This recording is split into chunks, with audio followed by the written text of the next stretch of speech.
Cool. Okay. And then I don't know how to do the captions.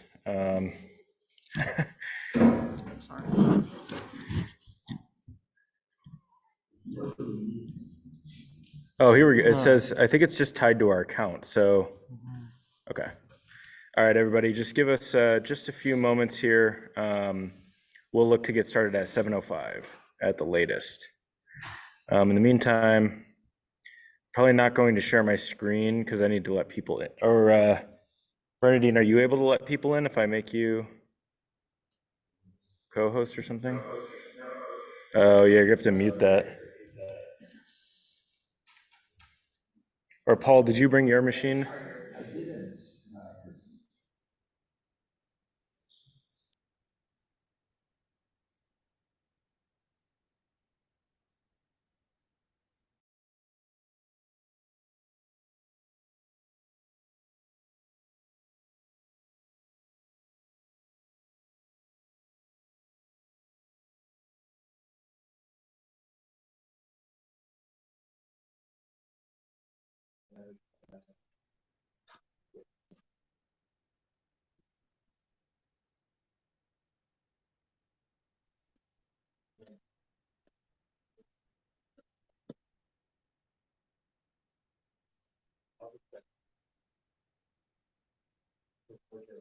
I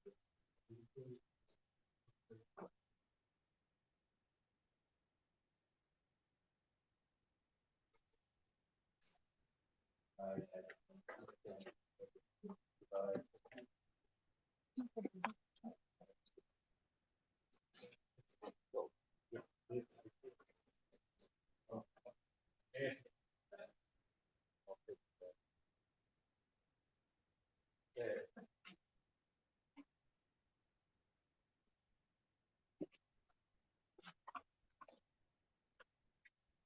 Yeah, for the folks that are my apologies. I sent the file for the agenda to get printed by our friend Mary. So I do have the virtual file. If you can see this.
All right. And then for those on the Zoom call, I apologize. I don't have my second camera. We're a few people down here, my normal tech support, but we do have a nice little audience here.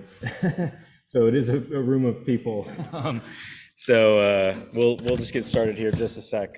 So don't feel lonely, I promise. We're here with company.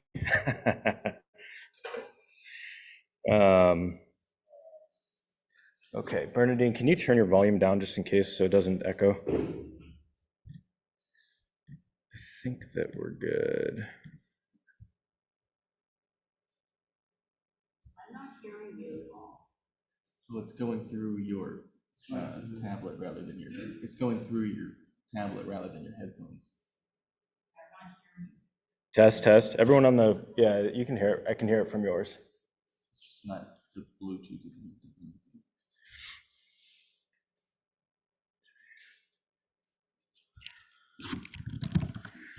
Okay, well, I'm going to go ahead and let's try this here. Hello, hello. Okay, perfect.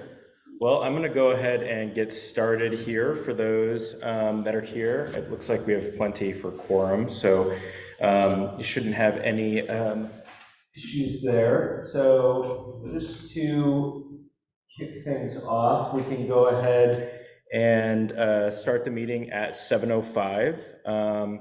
So yeah, thanks for working with us and dealing with the tech stuff. Even a couple months off, I was a little rusty and had to run home twice, unfortunately. But anyway, we're here now. We have it sorted. So first, I'm going to bring this over here so I can actually see it on my computer. The agenda. And then for those on the Zoom, I'm going to paste a link to the agenda in the chat. And again, for those that didn't hear me, my apologies for not having an agenda printed today. That was just a mishap from our friend who helps us normally print these out. But we'll get through it. Perfect. So first order of business, if I can get this figured out here. First order of business, we did want to note today is a heavy day for a lot of us, and I know we did vote as a board, and so I think just the first thing that we wanted to do to commemorate the tragedy on 9/11 is to just have just a quick moment of silence to remember those that were lost.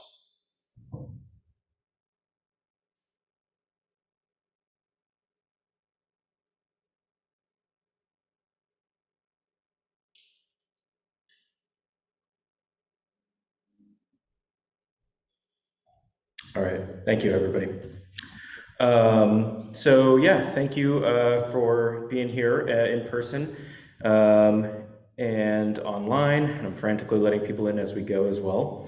So for those online, just one more reminder, we do have a room full of folks. I don't have my second camera set up here, but we are with good company here. So I'll go ahead and kick things off because we do have a guest speaker or a couple folks that would like to speak. So we'll kind of kick things off. So first and foremost, we'll go ahead and dive into the old business at hand, which is everybody's favorite time, where we're going to be approving the August general meeting minutes. So I included a link to the meeting minutes in the newsletter for those that do receive those emails from me. And then for those in person, there's printed copies as well, if there are, if you would like to grab those and review them in person. But since we did go ahead and send those out, I'm going to see if anybody has any corrections that they would like to make or see anything that they would like to amend to the meeting minutes.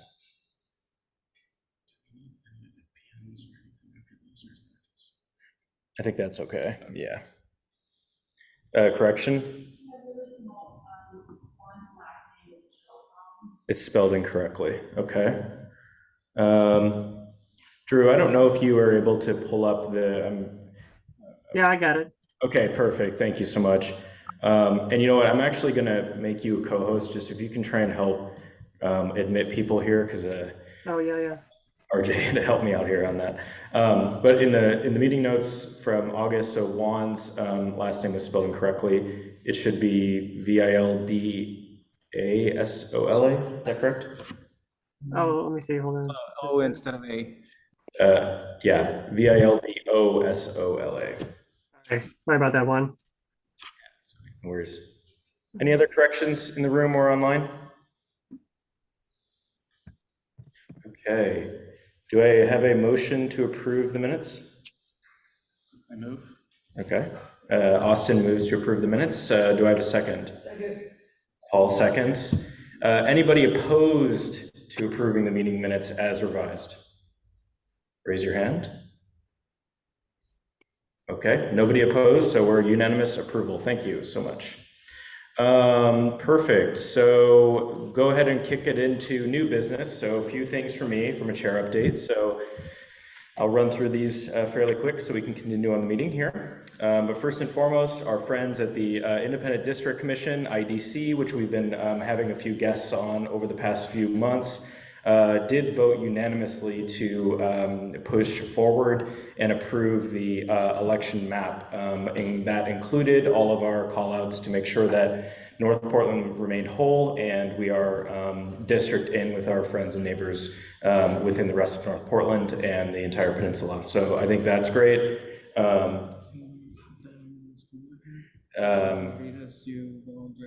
Yeah, I just have to do this real quick.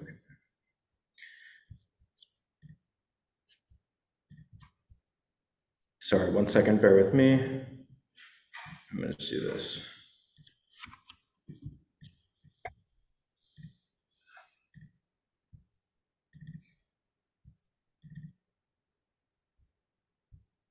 Okay, perfect, there we go. All right, so we got it real time here. Yeah, so the IDC was approved, went through unanimously, which I think is a really good thing for everybody. We are in District 2, even though we're #1 in my books, but I get it.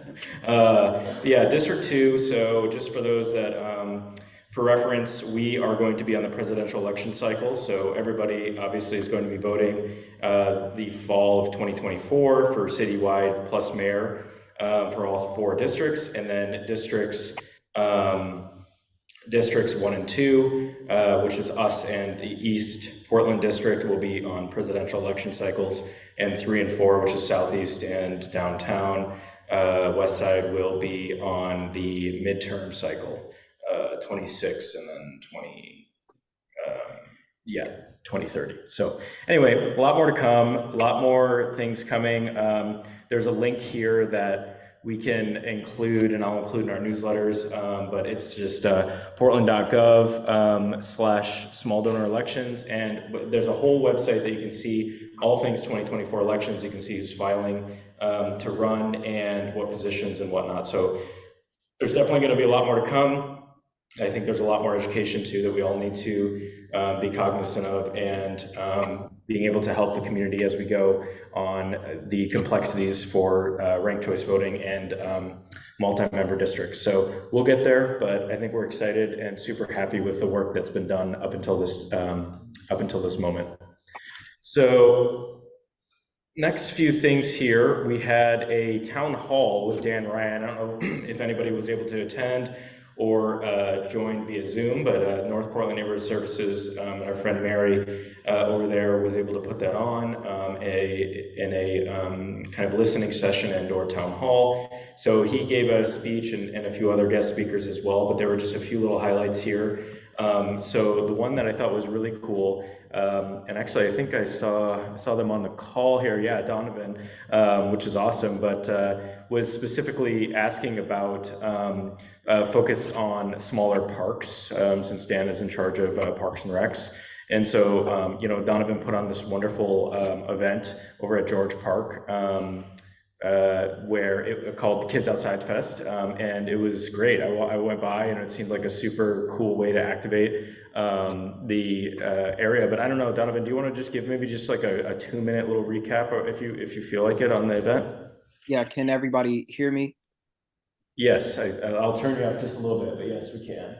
Okay, yeah, my name is Donovan Scribes. I'm the project manager for the Kids Outside. We've actually been working for some years now to raise the flag around George Park, but this year we're stepping into it even heavier, and so the Kids Outside Festival is one of our strongest organizing tools to bring attention to George, knowing that it's surrounded by 4 different schools but doesn't have the infrastructure to reflect that, and it doesn't reflect St. John's at all. And we just think there's a big opportunity to make this park not just a park that has, play infrastructure and lighting and some of the basic infrastructure that any park should have, but we also think there's an opportunity to reflect the kind of unique culture of St. John's inside of that park. And so we kicked off the Kids Outside last year in terms of the festival, and had about 300 people come out.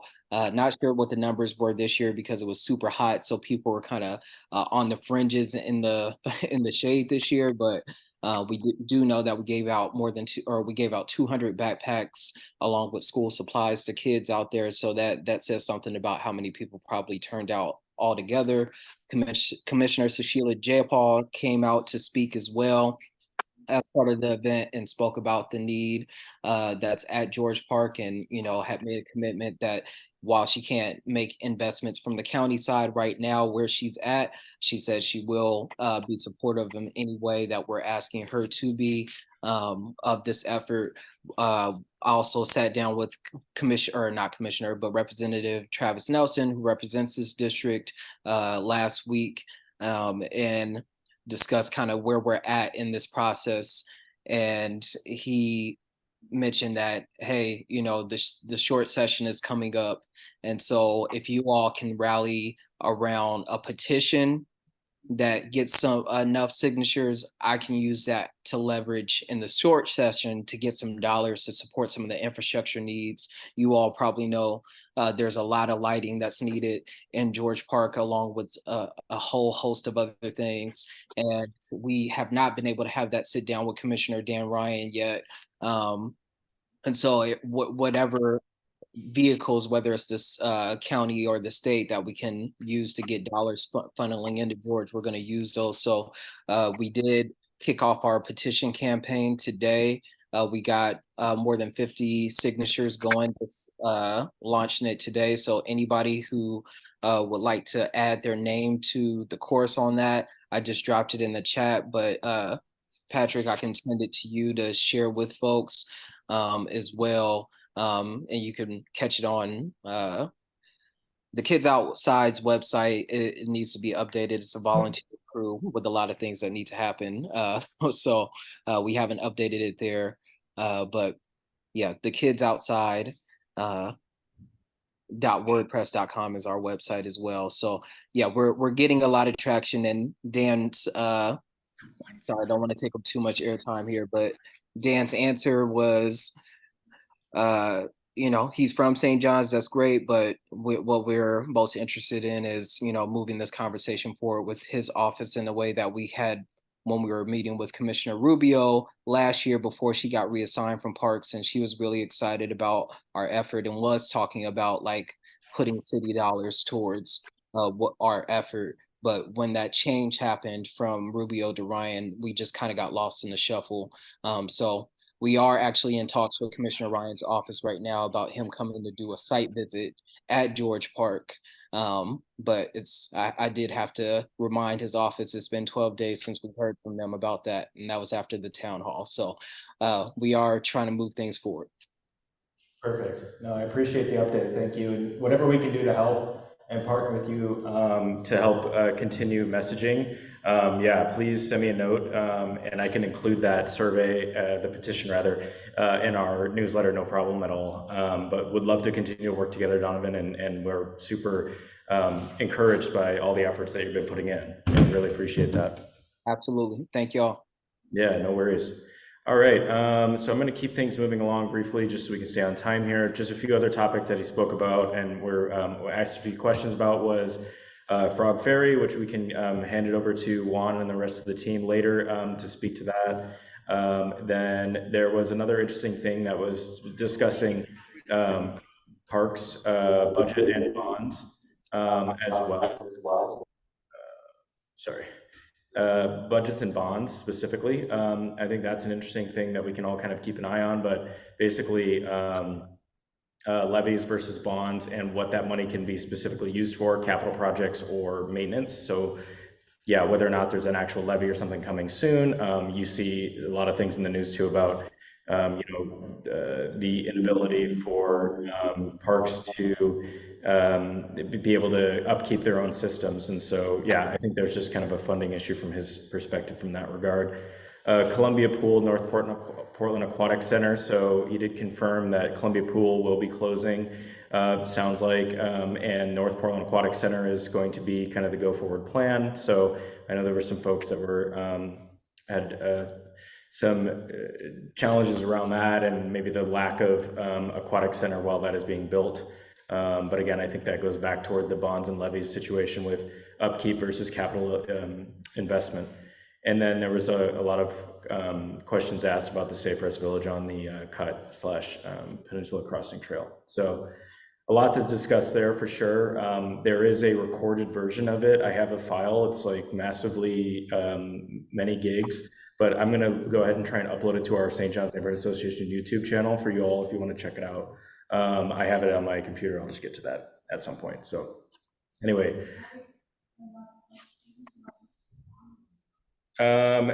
Yeah, we do have a guest speaker. I think if you can save it, we do have the community corner coming up, and then maybe we can discuss some of those pieces at that time. I think that'd be great. And then the last piece here was just the website migration. So thanks to Paul over here who has helped. We've now fully migrated our website over to Google, which is fantastic. But I think there's any call to organizations who want to be featured on our website. I think, you know, Donovan, maybe that's a great place for you as well, and just others. Like there's so many different organizations within St. John's that, you know, we want to be able to speak to and to amplify. And so, yeah, we're totally willing and able to include that on our website as well. Just reach out to me at info@stjohnspdx.org. And then we do have a guest speaker. Let's see here. Yes, Bobby Hamilton, who is on the phone from our Safe Blocks program. Sorry, not ours, but from the Safe Blocks program, who is interested in meeting with you all and speaking about the program. So I don't know, Bobby, can you hear us okay? And can you do a little mic check here, see if we can get you? Yeah, I can hear you guys fine. Can you hear me? Perfect. Yes, I can. Awesome. Okay, let me see here. Gotta get my camera on. All right. Are we good to go? Yes. Sweet. Okay.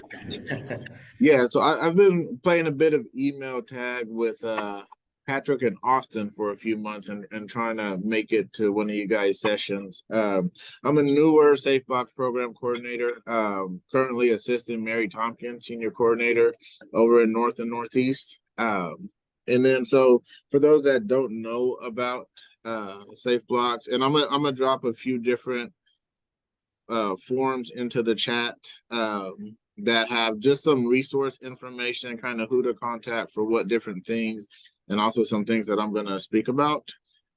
So Safe Blocks program was formerly in the civic life as crime prevention coordinators. So that's pretty much what we do, which is a focus on crime prevention through environmental design, as far as helping address issues, crime issues in various neighborhoods. That's anything from lighting to, foliage, things of that nature, community building. We're currently working under the mayor's emergency declaration to help reduce gun violence. So last summer that started with 82nd and Milton, and they kicked off that pilot project there. Currently, projects are ongoing in the Hazelwood neighborhood and also in the Elliott neighborhood with a focus at Dawson Park. We just found out that probably the next area we're going to move into with these placemaking projects will be the entertainment district downtown. And so the way that's determined where we move to next with these projects is based off of a hotspot map that was developed by Dr. John Jay out of Boston College. And so he takes into factor a lot of environmental issues, public health concern, things of that nature. And he was able to create a hotspot map that will kind of determine where the higher risks for gun violence are. And then I can also get the information on how to view that map, and I'll get it sent over to both Austin and Patrick, and you guys can share it out. So then that way folks can have a visual as far as kind of what determines where we move to next. And then as far as our department goes, or our division, it's comprised of the Safe Blocks program. Again, we focus on security assessments. They can be for businesses, homeowners. I just completed one in the Cully neighborhood for a community of 23 homes and worked with them on a few of the issues they were having. And then we are in charge of these placemaking projects and bringing community stakeholders together.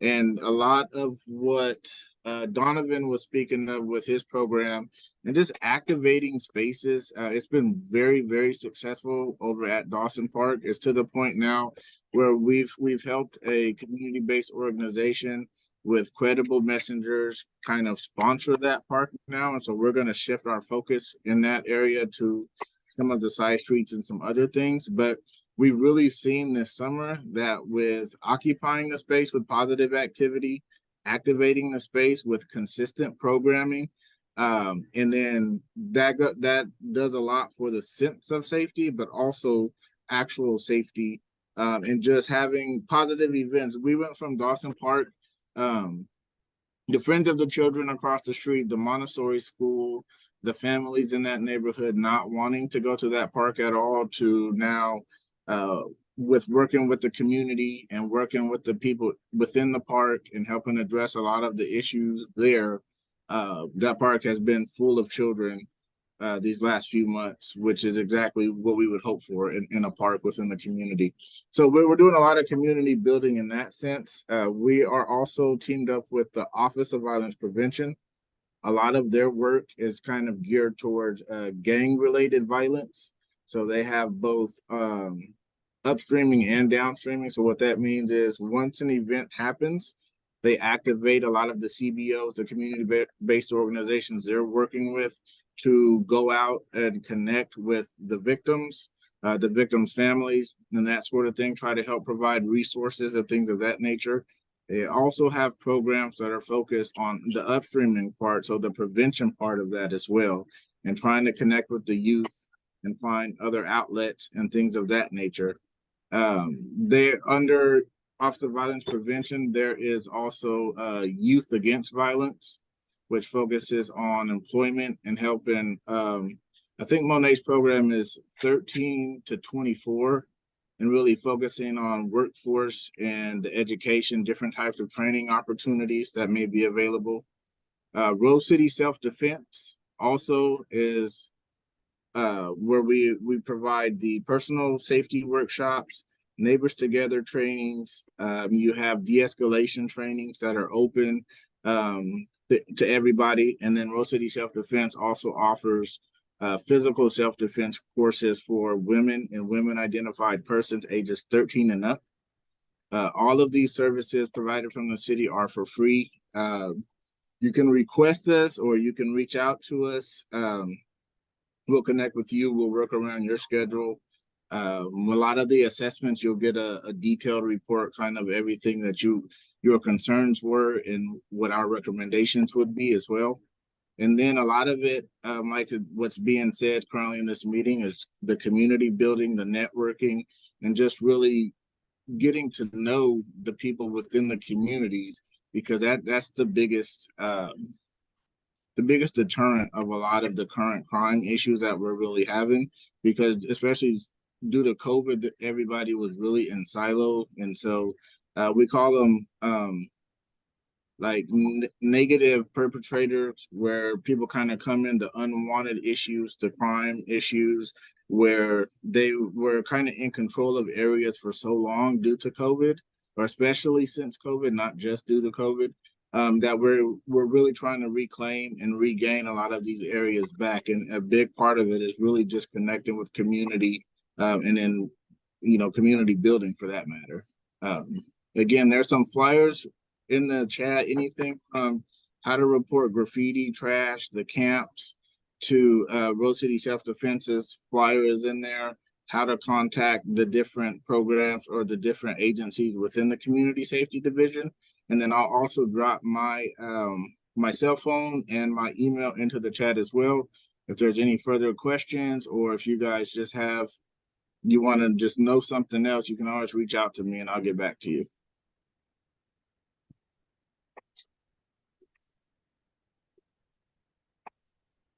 Sorry about that. I was muted for a second. No, that's great. Thank you. Thank you so much, Bobby. I think that's all great information. I do have the flyer pulled up here, but I wanted to see If there was anybody with any questions, either online or in the room, if you could either raise your online hand or your physical hand in the room. Oh yeah, we do have a question. Yeah, go ahead. They're not going to be able to hear you. I can reiterate, or if you want to come up here, you can speak.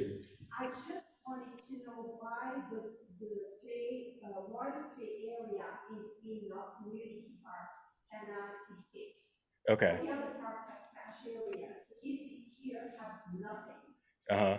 Yeah. That's and I think that's outrageous. in Pier Park? Yeah. Which that- park? Community park right next to us here by the community center, St. John's Park. There's a water play situation. Well, there is a big cement area which used to be 5 years ago had a little check on water, Yeah. and a lot of kids would come and play, and we've had two hot summers, and there's no water to play. Uh-huh. Yeah, so sorry to reiterate, Bobby, I know you probably can't hear. Yeah, there was a community member that was just speaking to a kind of splash zone that is no longer working at the St. John's Park here. But I know that, that was one thing you're speaking to about kind of activating parks, but I mean, I think that is a good shout. And yeah, like what Donovan was talking about as well, like, working with, Dan's team and Parks and Recs to see like, what opportunities are there to maybe refurbish and work through what may used to work in parks and bring a lot of people out and maybe aren't quite working anymore. Yeah, so I understand that completely. I will gather, if you wouldn't mind just resharing the information of that park. We're working with a few different people from Parks and Rec, so I can be sure that that's on their radar and we can work towards addressing those issues. Perfect. Awesome. All those rundown bathrooms. The Pier Park bathrooms. The buildings, they're just chain link fenced and they're just collapsing. Yeah, definitely. Yeah, we'll definitely get you that information. Looks like we have Drew. Your hand is raised. Oh yeah, I just wanted to ask real quick. Did you say that you were considering doing a project in St. John's, or you're definitely going to be doing one in the near future? Or you're just asking around to see where the best resources could be placed? No. So I would love to connect further with you guys, right? We have a north and northeast coordinator, and so we'll make sure that they're if not already, be attending your current meetings so that we can start to work towards the issues you guys are having. Okay. Okay, I appreciate that. Awesome. Yeah, no, that's great. We would love to stay connected with you as well. Any other questions in the room or online if you have your hand raised? Okay. Sorry, I consider noise a violence too. Uh-huh. And it has become really bad. Uh-huh. People racing down Charleston Avenue right in front of the school. Yeah. It is just unbelievable. So otherwise, the Sabatino place, at one point had so many guys on the street that if you were handicapped, it was really. Yeah. Yeah. So whoever is unmuted, or please mute.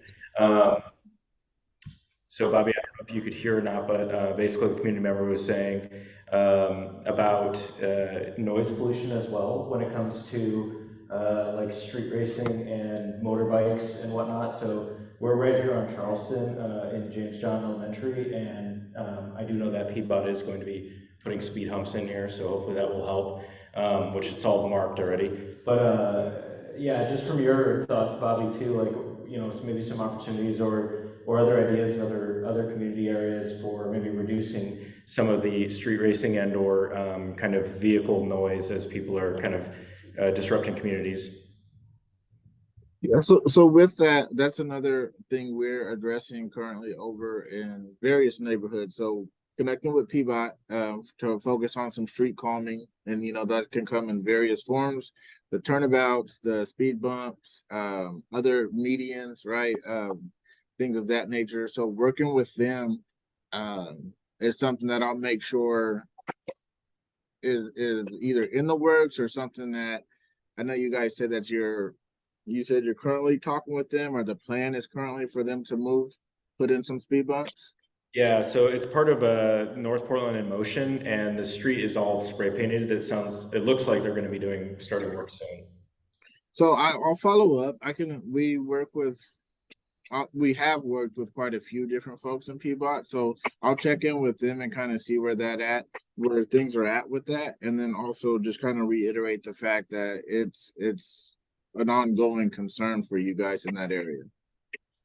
There is no decibel maximum, right? Yeah. In the city, for progressive city. Yeah, I'm not sure. Yeah, but Bobby, I don't know. The question was, is there a decibel max limit to vehicles? I don't know that off the top of my head. I will look into that. That's a very good question, actually, because then that seems like it would be very simple as far as any sort of enforcement, right? If that is the case. So I'll check with Peabody, and I also can check with some folks with Portland with PPB and kind of see where they're at with things with that, because I know they've been running a lot of other speed racing missions and things of that nature across the city, and I'll make sure that this area is on their radar as well. Cool. All right. Yeah, thank you so much. Any other questions from anybody? Yes. Motorbikes in front of 17 is prohibiting walkers. Uh-huh. Is that, I'm sorry. Yeah, so the question is specific to a business in St. John's, Sabatino, potentially blocking the sidewalk or something like that. I mean, I would say that would be something you should maybe talk to that business or, complain with them. Sorry? I mean, yeah, we can try, but I mean, I think if you're a community member, you're as well able to do it as I am. I'm just a community member as well. So. I believe it's 88 decibels is maximum in Oregon. Yeah. There's a question over there. Yeah. Cool. Yes. I was just going to say on that it's important to have a unified voice on those kind of things, because oftentimes people want, women or whatnot. So being like a man in a position of power, I think it's can be really useful to do that as well. I mean, especially if multiple people are saying it. Yeah, I've never seen it personally, but yeah, if there are specific examples of this actually happening, and I mean, we also need to understand too, there's laws for ADA requirements, and so if they're not breaking any ADA requirements, I mean, it's a free business for them to do whatever they would like to do. So, but yeah, I hear you, definitely. If you want to go ahead and send me an email or a picture or anything like that of when this is a concern, I can take a look for sure. Yes. I'm not sure where this fits in, if it fits in this, but the other day I was walking down the street a couple blocks south of Fair Park. There was a motorcycle come up to a stop. On either side of him was a child in a propelled scooter riding down the middle of the street. Little kids, I mean, they weren't 8 years old. A motorized vehicle in the street. I just thought I would say if anybody has, I don't know. Yeah. Is that on Lombard? Was that on Lombard? Was that on Lombard? No, it was on Trumbull. Okay. Whatever. Yeah, so just for the folks on the call, there was, just a report of like kids, I guess, riding. I mean, ultimately, I think, if it comes to traffic calming and whatnot, and also it's an enforcement piece too, like if there is illegal activity on a scooter or whatnot, it's like you need someone to enforce that as well. And so, I mean, if you want, you can call, someone to enforce, but otherwise, I mean, yeah. You could call 311. I had no idea, nobody figured out who it was or. Mm-hmm. Yeah. Just want to raise awareness that that's going on, maybe somebody will be able to do something. Totally. All right, cool. Well, thank you, Bobby. I think we might go ahead and move things along then, but I really appreciate your time here, and I will definitely include a lot of your communications in the newsletter and continue messaging, and we'd love to continue to keep working with you on that. Thanks so much. Yeah, and I'm sure you guys probably hear all the time to just please reach out. But I'm super serious, right? I'm a Portland native. I've seen the change across the city over the years. If I'm not the person that can help you, I'm pretty resourceful, and I'll try to get you connected to who can. Perfect. Thanks. Appreciate We it. have a way to share his contact with the. Yeah, we'll send it on a email, or yeah, on the next, for everybody in person, we'll send it out on the next email newsletter. Thank you. Awesome. And then the next one I had, I don't know, oh, I do see David here. I have a quick one, since we're actually looking pretty good on time. David, you sent me an email about the workforce navigation assistant. I don't know, do you want to maybe have maybe 10 minutes to speak to that? And then we do want to get to the community corner, because we do have some people that want to speak to that. So maybe till 7:50 at the latest. Sure. Yeah. I'm probably not going to need all 10 minutes, not even close. I'm not sure if Mulu is physically present. She there? I don't think she was going to make it. I'm just not double seeing checking. anybody raising their hand. Okay. All right. Well, no worries. So we are partnered up with PCC, Portland Community College, and they have a workforce navigation program. So every Wednesday at the library from 10 a.m. to 1 p.m., she'll be there, and she's a free resource for anybody. She's able to help folks, especially folks with barriers to employment. She worked with parolees for about 25 years. So any kind of barrier to employment, she's the person to help you out. She'll help you with resumes, interview techniques. She'll help find you a job. She's also a resource for businesses as well. So if you're having a hard time as a business owner finding an employee, please speak to Mulu and she'll try to connect you. So the only caveat to that is, so she's at the library right now, but it's my understanding the library is going to be renovated sometime in the near future. So once that happens, we're gonna have to find a new home for her on Wednesdays. So please, if anyone has anything in mind in the neighborhood, let me know. And we'd love to keep this free resource in the community as long as possible. So, and then along with that, there's a couple new programs that are coming up that are still in their early stages. We work with Prosper Portland a lot, and they have a new loan program for, this is specifically for business owners in the community, where they have really affordable interest rates for business loans, and those can range anywhere from $25,000 to $250,000 for a loan. And like I said, that's kind of, they're supposed to be better than market rate, and for people that have maybe been turned down for business loans in the past. So we'll have more information as that kind of rolls in. And then a new thing that I have a meeting on Friday about, it's also with Prosper Portland, is the Affordable Commercial Tenanting Program. So obviously we've got all these vacant properties in the neighborhood, and we'd like to see something positive happen with those. So what Prosper Portland can do is a couple different things. They can either purchase the building outright, and then the city owns it, and then rent it out at a much better rate, or they can take over the lease and then also rent it out at a better rate than whatever market rate is, $28 a square foot or whatever's going on. So they want to start a pilot program in St. John's. So we're going to meet with them this weekend, or excuse me, this week, and see where we go from there. I think we can all agree we'd like to see some of these vacant properties get some tenants in them and get the neighborhood back on its feet. That is all I have. I believe my coworker Tyler is present, and he wanted to speak on a project he's working on with Peabot. Tyler? Yeah, you got to come up here though, otherwise no one can hear. Yes, go ahead and use the mic and sit. This is the talking chair. All right, hi everyone. I'm Tyler, interning at St. John's Center for Opportunity. The thing that I'm here about, and this also I know is kind of in the works, and there's talk about it. It's specifically pertaining to the intersection street painting outside. So I have just started with this program, but it is a point of interest. I noticed it's also included in the North Portland in Motion plan. Does anyone here know about what's going on with that currently? because I do have some interesting developments that I want to share. So, but before I start talking, I just wanted to get a little filled in on that. Yeah, we've had Mike on with Peabody multiple times, so yeah, the opinion should be fairly. And so is there any timeline on that currently?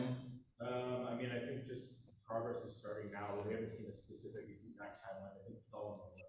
Okay, yeah. So one thing we were talking about at St. John's Center for Opportunity is there's this painting. I'm not sure if the plan is to get repainted or to do a new painting, but I think there's a lot of potential synergy between that intersection and St. John's Farmers Market. It serves as a really nice corridor between the two and can connect two and can be very synergistic in supporting the community at large, making streets safer for kids, as well as, yeah, just, I don't know, making St. John's more beautiful. And I'm not sure if there's an artist on board or if there is just going to be a repainting, but I have been talking to Mike Bennett. Is anyone not familiar with Mike Bennett? He's the artist that does like the slow down with the sloths and the snails and all over Portland. And he's shown a lot of interest, particularly in this project. So I just wanted to like provide that as a potential resource. So I can be in talks with Mike about that in particular, but I thought it'd be really cool to have like an amazing Portland artist if they you know, are willing to do that. And I'd also be happy to help with finding funding if that's needed for that project specifically, but I think that also just requires a talk with Mike. So I just wanted to fill you all in with what I'm doing at St. John's Center for Opportunity as like an intern, but I'll also be around, going around to different businesses and things like that, supporting Dave. But yeah, that's me. Hi, I just wanted to introduce myself. And yeah, I don't know if anyone has any questions or things about what I'm doing, so. Is the mural, which is next to the pet shop, there's a little parking area, and there is this big mural of St. John. It has been fine for 5 years, it's all graffiti. The one by Stormbreaker? No, on the other side of the street. I know which one you're talking about. Yeah, it's never been touched in 5 years until here, and now it's all graffiti. Is this Trey Bowman? Yeah, So it's a trade going. on the side. I can't picture it. Oh, next to the Signal Lisa. Yes, Not close to that. close to that, but not that one that you're thinking of. It's like right by. No, Signal. wall. We got a lot of murals, but I know which one you're talking about. So there is that, and then I hope you've both seen the children park, which was on the fence of St. John's School. They were like 4 or 5 wood boards. One has been totally cut, and they took the biggest part. And the one that has a cathedral bridge is split. This is new even since this weekend. Yeah, I personally can't speak to that. I think it's really unfortunate. I just have seen a lot of potential for this painting and just wanted to like lend my support with that. And part of that was like getting information because I was trying to dig around and figure out like who did the painting or what the plan was, and I haven't really got that information. So I figured I'd come here and maybe I'd get some more information. So yeah, that's just like. And that's the paint, it's right out here. It's right out here at this intersection, was it Leonard and Charleston? And there's like potential for it to be painted like a whole block all the way down to the farmer's market. And I think it'd be really cool connecting like children. And Mike Bennett does a lot of like vegetable paintings as well, like eggplants and cucumbers in his style. So it just seems like a kind of a cute thing, maybe connecting the school and healthy food and safer streets. And this is just the idea I've been kind of brewing as I try to think of like my project.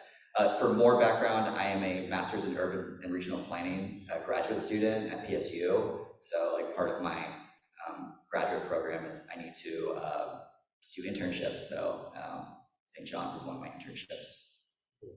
Yeah. Awesome.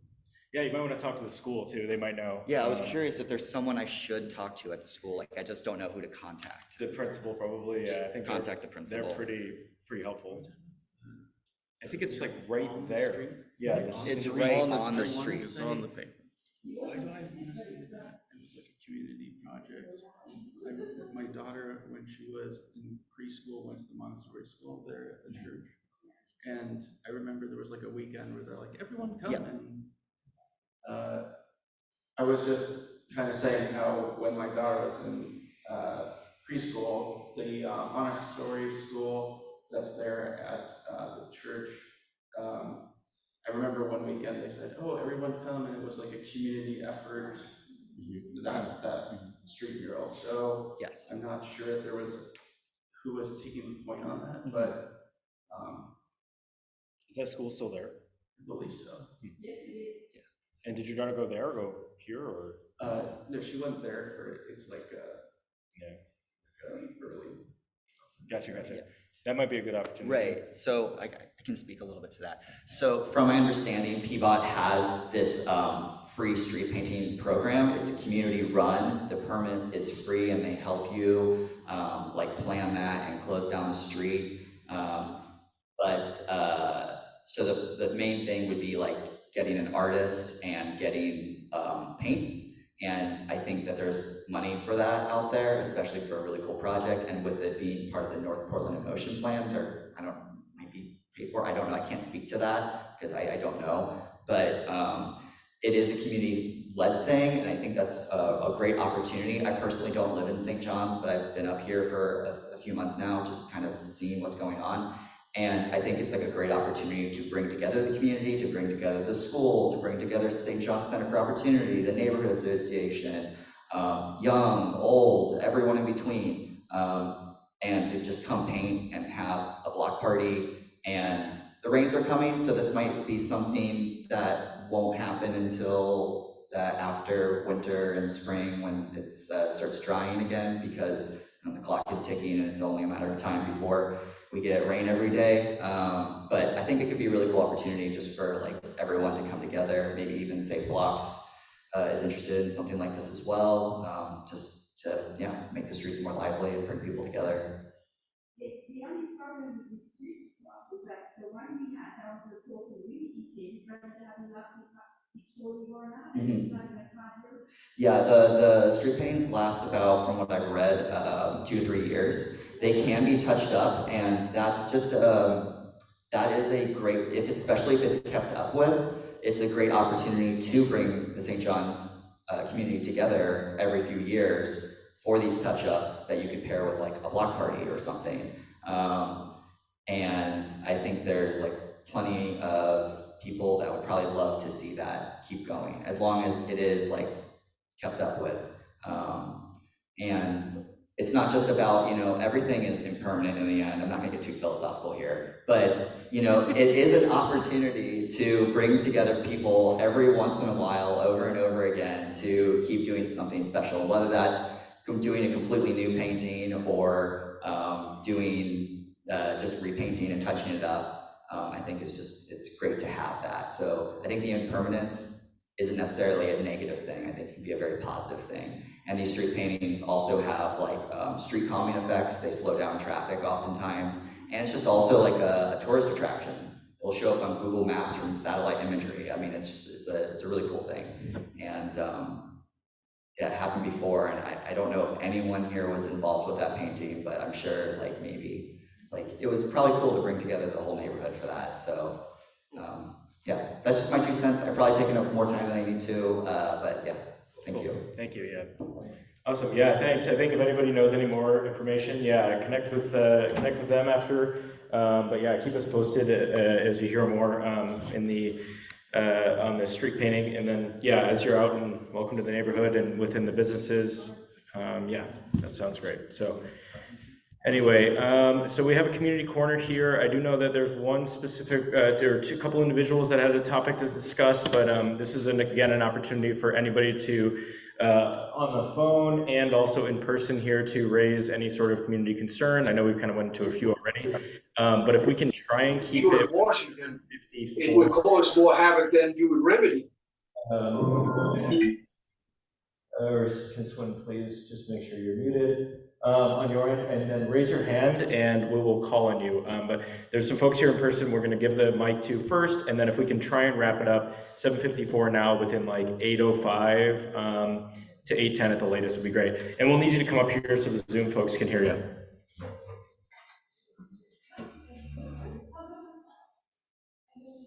And then Zoom, if you want to put your hand up, if you have something to add, we'll get you in the queue right after this individual. Or maybe I get my glasses. Yep, grabbing her glasses No, wait a here. minute, no, wait a minute. Oh. If I hold it far. All right, hold it far enough.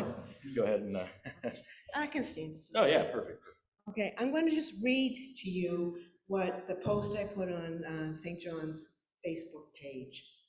And this is all regarding JOP, wood recycling, which is down at 10-300 North Lombard. And I wrote this, I spoke to Chris Moore at DEQ regarding wood dust in our community, created by pallets being crushed at JOP Wood Recycling Center on Lombard. That fine wood dust is in the air that we breathe and on every surface easily noticeable on cars and outdoor furnishings.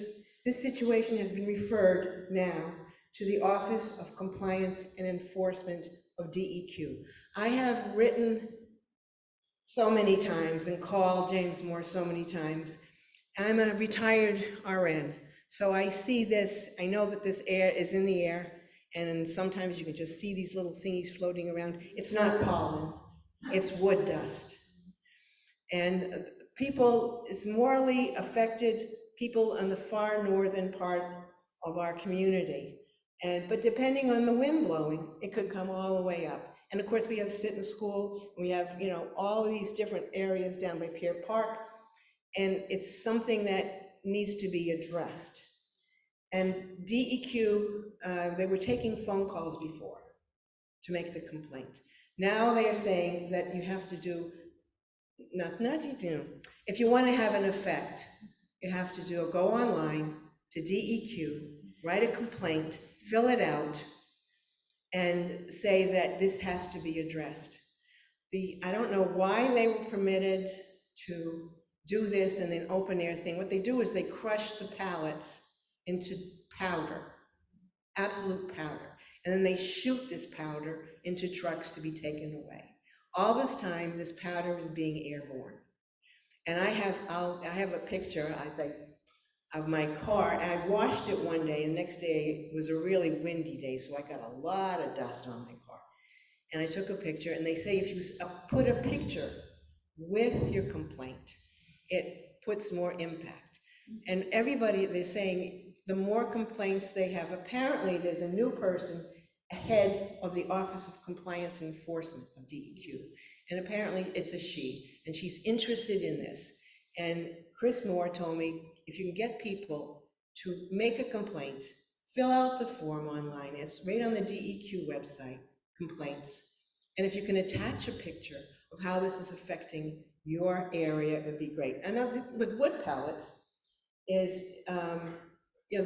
some wood pallets are treated with insecticides. Not all. Some are kiln dried, some are heat dried. But they say that the old pallets, there was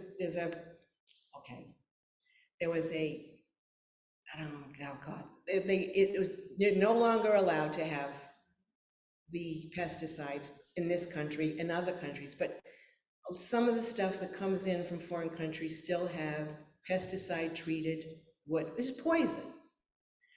And they say that most of the pallets that are old and out of commission now are ones that were before the legislation to get this pesticide out. So we don't know and they're different marked. The heat treated ones are HT, but the MB ones are the ones treated with this pesticide. I can't tell you how many times I've called, and we're going to go to the Cathedral Park Association meeting also to see if we can get people just to go online. And it takes just a few minutes to go online, go to DEQ, and say something should be done. And I know that not everybody that's here is affected, because if you're on the other side of St. John's, you're not affected by this. Or who knows, on a really windy day, you could be. But I will say that I have a cough sometimes, and I come in the house because when they're crushing those pallets, and I can hear them, sometimes they start at 7 in the morning, that I know to just shut my windows. And my windowsills are covered with these little specks, and it's not apparently one of the neighbors complained, down my street complained, and the owner of Jobs actually came up and walked around her property, which is kind of intimidating. And he told her she didn't know what he was talking about. It's pollen. And of course, there's no pollen, wasn't pollen. And my brother is a master cabinet maker. And he came to my house one time, and I told him, I was showing me taking pictures of my car. And he said, "What are you doing?" I said, "Wood dust all over my car." He said, "That is toxic. No one should be breathing that in. You've got to stop that from happening." So here I am. So if anybody could, I'd appreciate, you could have a little influx of some complaints into DEQ. I would really appreciate it, and I think it would be better for all of us in the area. Yes. I live on Wilmette. Suzanne lives on Syracuse, north of Reno. So we're really heavily. My husband was a real detailer on his vehicles, so I'm a washman. I live in a car wash. I wash my car 5 times a week because of that. And you know, when I forget the window crack, it's just awful. But Oh, this is our the kids, if you can see, this is my car. are breathing this. One day. Pets, the wildlife, they're drinking at swimming pools. Sure. People have swimming pools in our neighborhood. It clogs up their filters. It's just really, if you know anybody, especially in North Portland, if you could share that with them, ask them what they see in there. Well, you know, I will tell you that a lot of people know that they see all this on their car. And they say, "Oh, it's dry here in the summertime. People drive around, it's dust, dirt dust." But the wood dust looks a little different. There's like little slivers, and it almost looks like splinters, tiny little splinters, and some of them are even smaller than that. And you do breathe them in. You do breathe them in. And it's something that needs to be addressed. And I really appreciate Patrick letting me come here and speak, as I'm really Cathedral Park. But I appreciate it, and I hope everybody can, if you know somebody who lives down in that area, and if they're not aware, and I went to a block party just to let the people in my area know what is going on. I've decided, yeah, got to do something, and don't look at the next person, you got to do it yourself. So I appreciate this. Thank you so much. Thank you. Awesome, thank you. And I think I can include maybe some information or the location just as a heads up for people to look out for. But I think anybody in the room, if you're interested, connect over here and see if there's any common interest that you can work with the DEQ issue reporting system. Okay, perfect. Well, we still have Community Corner here. So was there somebody online that I cut off? I'm sorry if you unmuted, or I can barely see someone raising your hand. I'm sorry. Just go ahead and just jump in here if you have something. Somebody's talking. Can't hear. We got no volume on that. 1 second. That's Susan. I don't know if it's on your end, Susan. Right. I heard something. Hi, everybody. It's Susan with Frog Fairy. I'll make this super brief. I want to thank the St. John's Neighborhood Association for the partnership we had on August 27th for the Anchored Together event at Green Anchors. It was just fantastic. We took out about 140 people out on jet boats to give them the experience of being on the ferry. Hi, Liz. Just really appreciate everyone's support and getting the word out. It was a phenomenal day, and it was just a great spirit of partnership. I especially want to give a shout out to Paul, Juan, and Jennifer that were just there in the trenches and walking up and down on Main Street and talking with the retailers. So thank you from the bottom of my heart. This September 16th, this Saturday afternoon, we are partnering with Solve and the Human Access Project for a cleanup there at Cathedral Park. This is the first time that we have a frog squad cleaning up at Cathedral Park. And this starts at 3:30ish on Saturday. So we'd love to see you there. If people come out for it, we'll give you a Frog Fairy baseball cap, but it's enormously rewarding. We're picking up literally tons of concrete off of that riverfront. And so it's really rewarding to see the work done. And then lastly, and most importantly, on Wednesday, October 4th, we will be going to City Hall. I won't get into all the intricacies of it, but again, really want to thank Juan and Jennifer for their work and advocacy. And Patrick, I know you're there behind the scenes, and RJ helping out. We need to we need to essentially get 3 votes to get on the agenda for City Hall by October 11th to get on, it's called the Regional Transportation Plan, RTP Constrained Project List. And this list is only updated every 5 years. If we don't get voted in on this, we can't apply for federal dollars, and essentially we're on hold for 5 years. So we had a delegation at City Hall today. We got to in person talk with Commissioner Maps. He's the PBOT commissioner. He's on board with us, but he's like, you guys have to come up with 3 votes. We met with Dan Ryan's staff today, and we made some other stops. And tomorrow we've got an online meeting with Commissioner Rubio's office. So please, please help us get the word out to show up at City Hall on Wednesday, October 4th, 9 o'clock. We've got 5 spots that we've filled for speakers, but we need everyone from the neighborhood to come up and talk about how important this is. We're not asking for money. We're simply asking to get on a list of projects with hundreds, if not over 1,000 projects. But because we're not currently on the regional transportation plan, Metro is requiring that City Council take action.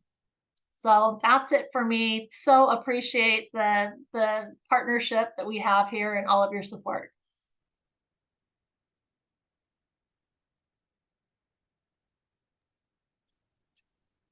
I can't find the raise hand button. May I make a brief announcement? Sorry, I was muted. I just wanted to yes, we'll get to you in one moment. Susan, can you just confirm, is that meeting at 9 a.m.? Yeah, 9 o'clock at City Hall. City Council actually starts at 9:30, but it just takes a little time to go through security. There's quite a bit of parking right around City Hall, but 9 o'clock on Wednesday, October 4th. And we'll have a little flyer that we'll come out with, but I just really wanted this reflected in the meeting minutes, and so we can start getting the word out now. Yeah, the Downtown Neighborhood Association, they're going to have a turnout as well, and then they're taking this to the Old Town Neighborhood Association and the Pearl District Neighborhood Association too. So you guys will be in good company. Yeah, cool. Sounds good. Yeah, we'll definitely have a presence there as well, and we'll include and message that out to the community. Sorry, there was one other comment or question that I cut off there. Sorry about that. Go ahead. Hi, my name is Caroline Skinner, and I'm a volunteer with Friends of Baltimore Woods. And we're having a film showing tomorrow night at St. John Cinema called Once a Braided River. It's about the lower Willamette River area, presumably where the Frog Ferry will be running. And it's about how it was very different before European settlers came. It was a braided river, and it was very rich and teeming with life. And now it's paved and filled with dangerous tank farms. So filmmaker Barbara Bernstein of KBOO-FM made this film, and there will be a panel discussion including Barbara Bernstein and Bob Salinger, formerly of Portland Audubon and currently of Willamette Riverkeeper. So wanted to let everyone know. Thank you. Thanks, Caroline. Can you just repeat the time one more time? I think it's at 7 p.m. We have a website, friendsofbaltimorewoods.org, but I think the showing is at 7, one showing, and it's not free. Yeah, we have people nodding. Yes, that is the time. Great. Okay, thank you. Thank you very much. No, that's great. We'll definitely, we can take a look at sharing that as well. So it's 8:08. We have time for maybe one more, otherwise we're going to keep moving on. Anybody else online? Or anybody else in the room?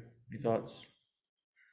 I think, Nellie, you were asking about the pool situation. Is that with the Columbia pool, just with Dan Ryan and opening up the new aquatic center? So I think, yeah, just to speak to that just briefly from what I understand, and again, I'm not an expert in this by any means, but hearing directly from Dan, what he was saying is it's the budgeting issue from bonds versus for capital projects versus funding for general upkeep. And so there's a massive kind of swing for there is funding within the bonds programs for new capital investment, but some of the existing investment may not have the funding to be able to fully support. So it's a challenging situation for sure, but like I said, I'll try and get that Dan Ryan thing uploaded to the YouTube channel for us all, and then yeah, I think that's something within Parks. So okay, well, I'm going to keep moving along here then, if we can. So I'm going to pass it over to my friends here on the board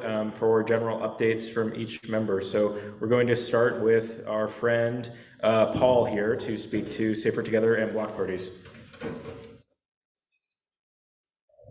Thank you, and I want to especially thank all the people in this room who have hosted block parties, and there's several of them, and all the people who are signed up to host block parties in the future. Thanks. So great, this is working really well. We've had 22 block parties in St. John's, and we have another 9 scheduled and 1 or 2 that are hanging out in the wings, so that's great. But there are still some dates available, and anybody that has any interest, we've gotten so it's really pretty easy now.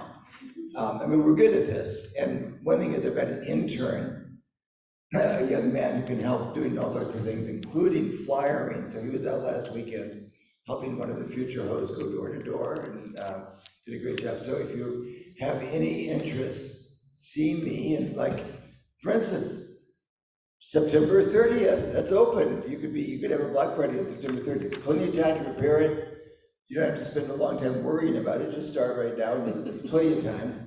But also we have 3 scheduled already, 4 scheduled in October, including one on Halloween. But you might say, well, it might be risky, but it's not too risky for Halloween. So, you know, if it rains, it rains. We have tents, and if you have a block party and it does start to drizzle, you're gonna have a nice time because you can be under this big canopy with your barbecue grill or whatever you've got, all your neighbors, you know, not shoulder to shoulder, but sort of close to each other, and they're gonna love it, and that's gonna be a memorable night that you will never forget. So, see me if you'd like to host a block party, and I would like to say let's do as many as we can, because they do bring people together. And I've been waiting for somebody to complain and say, that wasn't any fun, but nobody said that. Everybody says that was great. Thanks, Paul. It would be Portland if it didn't rain on Halloween, right? That's pretty much a guarantee.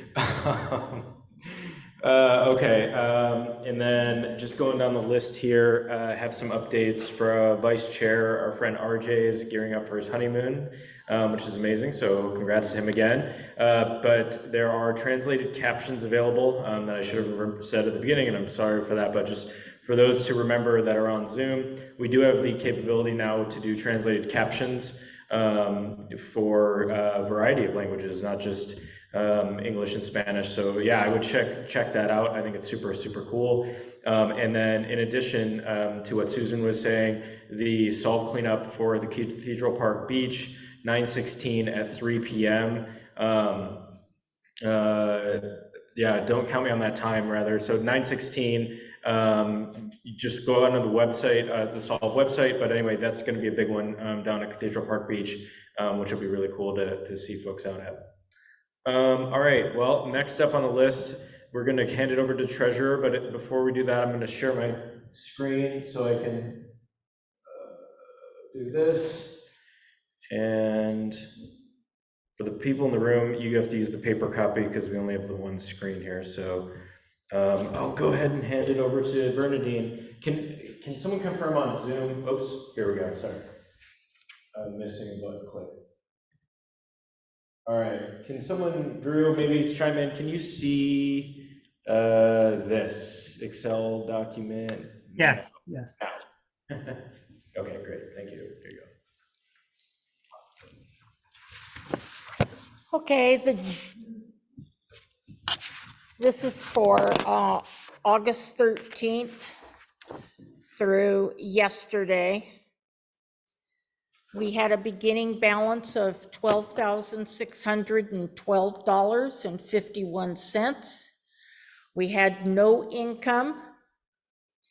We had expenses for NPNS Incorporated, $20. That's in response to us joining with other neighborhood associations to get a group insurance and stuff. Then we had MailChimp, which is part of our web services, our email. That was $33.57. And then we had a reimbursement for Safer Together from the grant money that we had gotten. And that was to Paul for $1,919.20 for total expenses of $1,972.77. Our ending balance is $10,639.74. Of that, we have restricted funds for our Metro grant, which helps with cover expenses for our cleanups and stuff. There's $3,085.60.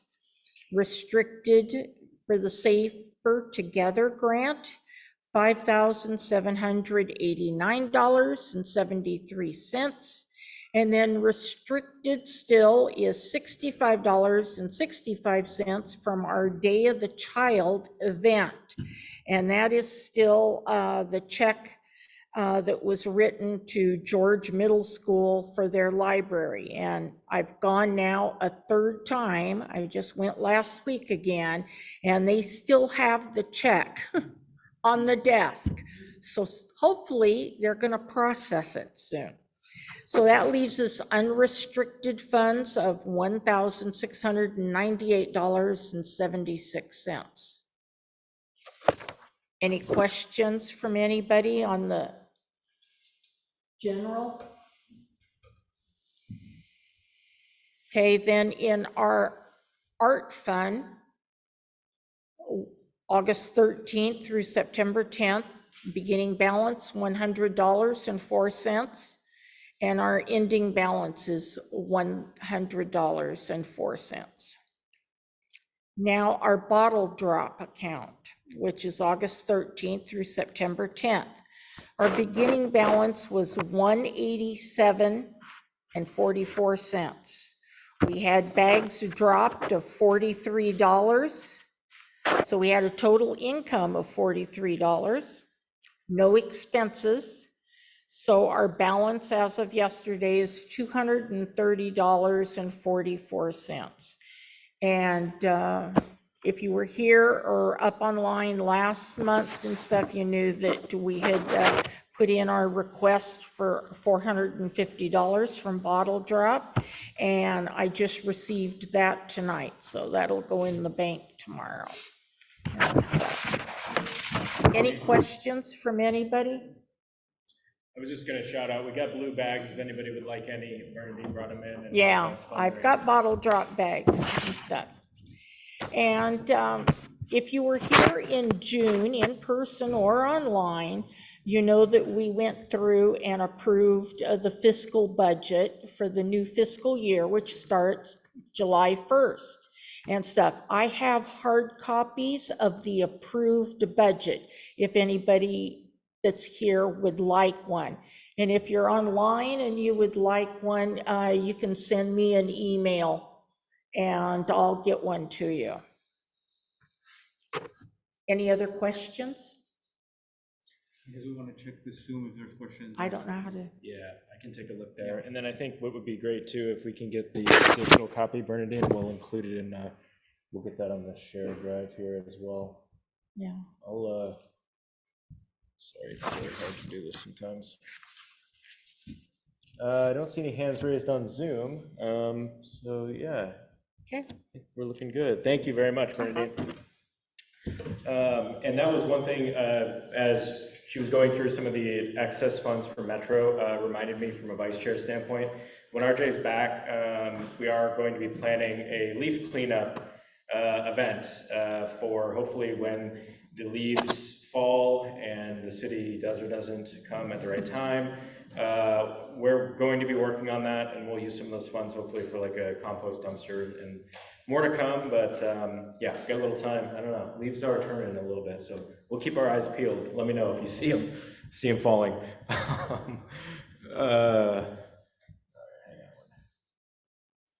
Okay, close Excel. And next up is safety and livability. Austin, come on over.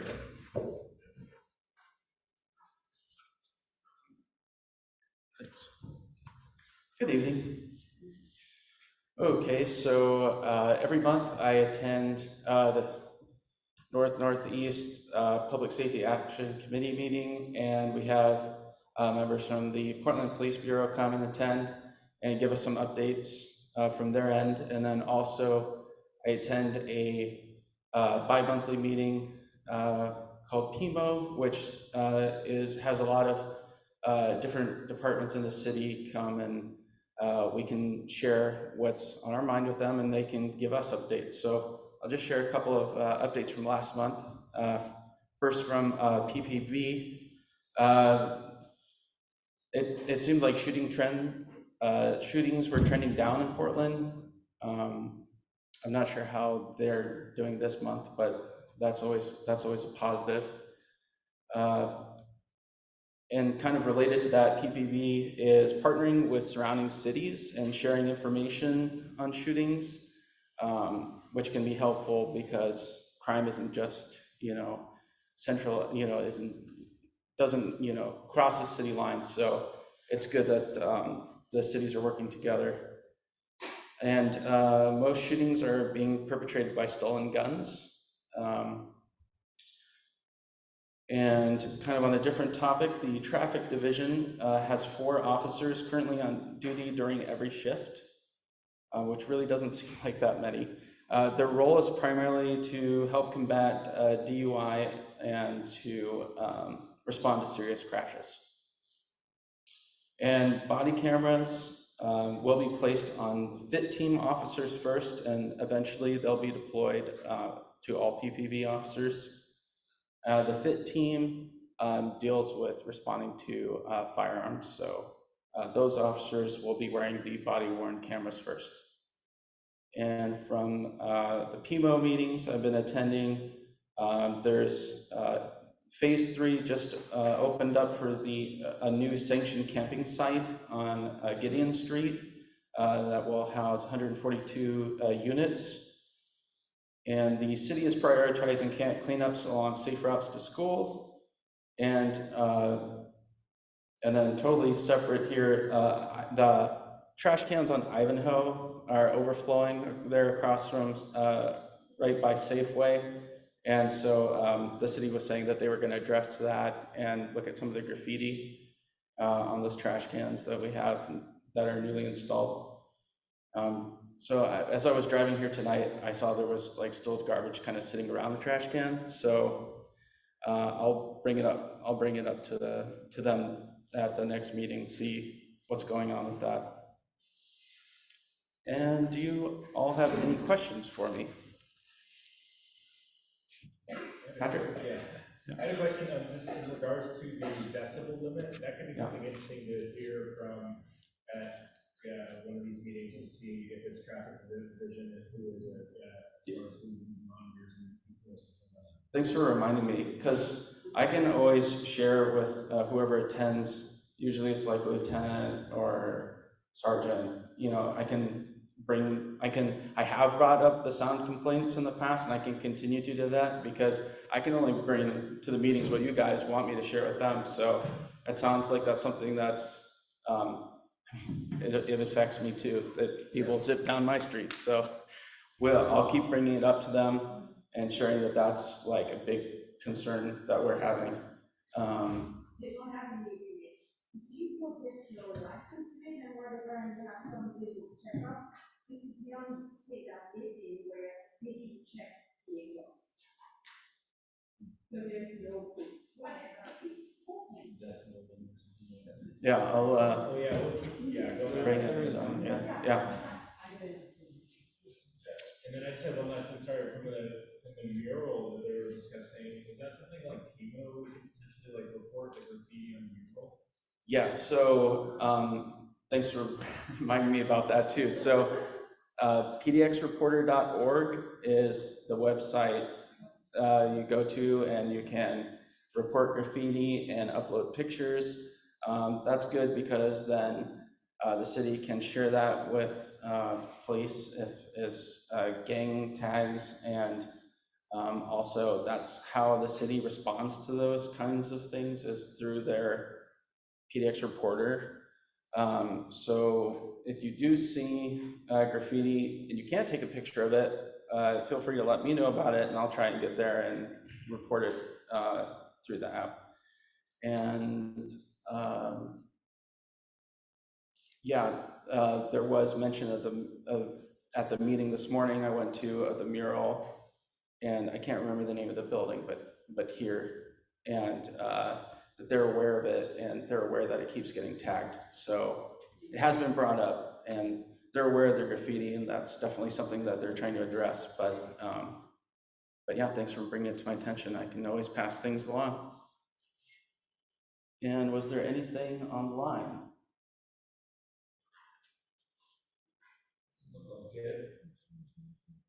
Okay. Awesome. All right, I will Thanks, Austin. pass it back. Yeah, thank you very much. Appreciate it. Cool. And then, okay, we're at 8:25. The next up on the list is land use, which, as you all know, I'm still filling in on for the time being. I do have a few small updates here. We have a few Airbnb notifications, additional notifications coming up that I can go ahead and leave here, but they are, on North Oswego Avenue, North Mohawk, and North Richmond. These are just re-upping Airbnbs that people have in their houses. And then we also have some development notices, we have one that was an approved proposal. So this is just BDS is informing us that this was approved, but it was subdividing a lot on North Swenson Street. Swenson? I believe that's how you say that. 8327 North Swenson Street. So again, I have all the paperwork here if you want to take a look at it. But no city bureaus raised any objection to the proposal. And so it is splitting the lot into two parcels, parcel 1 and parcel 2, facing North Swenson Street and North Bank Street. And then similarly, we have another one here that is a proposal on 8567 North Mohawk, which is right over here. The proposal is to replat this subjected site into two new parcels, parcel 1 and parcel 2. So it's basically 4,000 square foot for parcel 1, 3,000 square foot for parcel 2.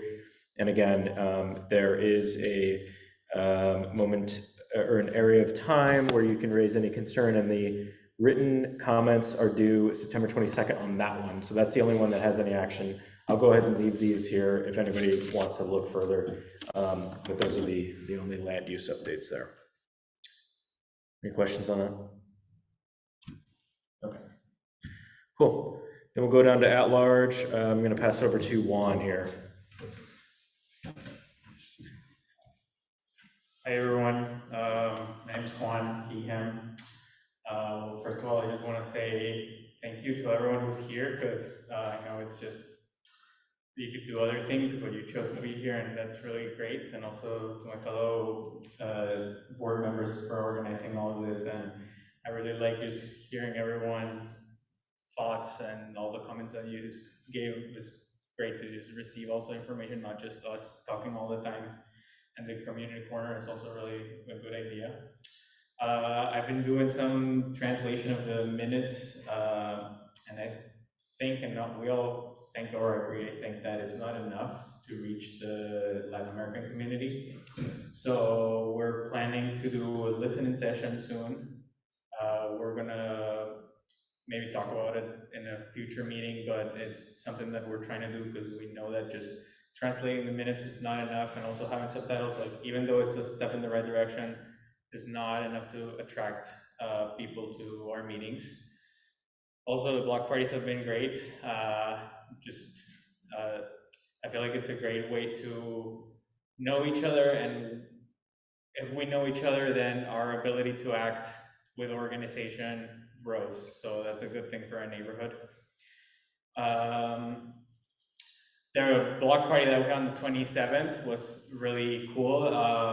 Green Anchors, for people who haven't been there, is like a really good place. Actually, I just got a training to be a kayak trainer with the mosquito fleet, and there's a free rental library. You just have to attend one of their events, and you can just take a kayak for free. The Green Anchor space, they have access to the river, which is one of the best things about living in St. John's, really. So yeah, if you want to take a kayak out, you can just let me know, and we'll figure that out. And Frog Ferry, I also been, so before I talk about the Frog Ferry, also the movie that's showing tomorrow, I think is a really important issue. We might be able to vote on taking a stand as a neighborhood association soon. If you have any information on that you want to share with us, just go ahead and do that. And then lastly, Frog Ferry, yeah, we went in the morning to meet with the staff of Commissioner Dan Ryan, because we really need them to vote in favor of adding Frog Ferry to the transportation plan. I don't know if Jennifer would like to talk more about it, because I know you have more information. No, you're doing a great job. Yeah. Really great meeting, all of them. Mhm. Every encounter this morning was surprisingly open and successful. So thank you for the neighborhood's work with that.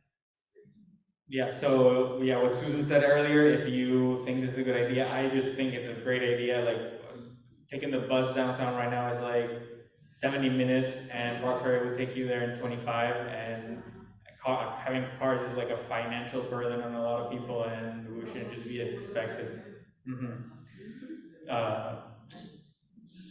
So yeah, I think that's it. If just keep coming to the meetings, and also if you have your own project that you want to help us help you with, just let us know. Also, I forgot this thing. The St. John's Food Share is going to have a fundraising party on October 6th, and we're going to share that on our social media. Maybe we can also put it on an email or something. And they really do some good job, so we can support them. Let's do that. And that's it for me. Thank you. All right. Thank you so much. We'll go ahead and round things out here with Matthew. I think is the last, and then we'll kick it over to our friends at the Boosters. Yeah, not much. I'm currently working to secure funding for ongoing public art projects here in St. John's, but it's going to take at least several months before we know if we get any of that. So I will say more when I know more. Awesome. Short and sweet. Love it. Thank you. And then the last thing, we already got SJCO on here, so I don't know, do we have any Boosters updates? Yes, I have some. Go for it.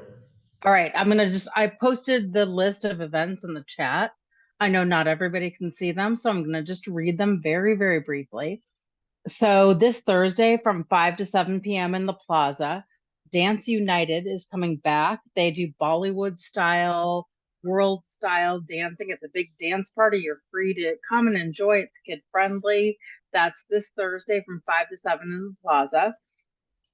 On 9/20, we're having a meet the board meeting for our members to meet our board members, see if they potentially want to serve on the board. That's at 6 o'clock at Javelina. 9:30, keep the state on your calendars because we're having a plaza cleanup at 10. You can sweep some leaves because we're already starting to get them in the plaza, but we're also having the fall fling, which is our kickoff to the fall and start of the holiday season. We will have people tabling in the plaza. We'll have live music. It should be a really fun day. And then it's also Public Math Day, which is exciting. And then we are also going to have a clock dedication the same day, Saturday the 30th at 2 p.m. So please stick around for that. That should be really exciting. We do know that the clock is stopped right now and we're on it. So it's just an ongoing thing. And you can actually look at our website, stjohnsplaza.org, for updates, history, that kind of stuff. Future months, I wanted you guys to save the dates. For 10/28 is the trick or treat walk at 11 a.m. in downtown St. John's. 11/25 at 11 a.m. Is the Ugly Sweater events, and then in the evening we'll have the tree lighting. 12/9 is the Ugly Sweater bar crawl. And that's all I got. Very cool. Wonderful slate of activities. I'm ready for it. I'm ready for fall, so appreciate it. Yeah, well, I think that's it for us. I think, oh, sorry, Bernadine, did you have a note? We just need to let everyone know as a reminder at the next general meeting. Yes, thank you. We're having elections. Yes. Yes, next general, thank you, Bernadine. Yes, I did have that in the back of my head and I didn't mention it. But yes, our favorite time of year, election time. Next month we will be, that will be taking up some significant amount of time, but we really need your support and participation in that. Because if we can't go through, like if we don't get a quorum, which has happened in the past, and then we don't go through the election process, it just delays us and we have to do it the next month. So that's just a shout. If you guys can mark your calendar for the second Monday in October to head on down to the to James John. Looks like the 9th. We're going to have elections here and then also on Zoom, and I'm going to be working to figure out how we can do that a little bit more streamlined. But that is coming up, so we'll all be running again. You can vote any of us off, or you can vote for us again. And we'll get to that next month. So thank you, Bernadette, for bringing that up. Alrighty, well, then we're gonna go ahead and wrap up here, 8:36 p.m. Drew, if you wanna mark that. Thanks for coming, everybody. Thanks for everybody on Zoom. Really appreciate it, and we'll see you all next month. Thanks. Yay. Thanks, everybody. Thanks, Drew.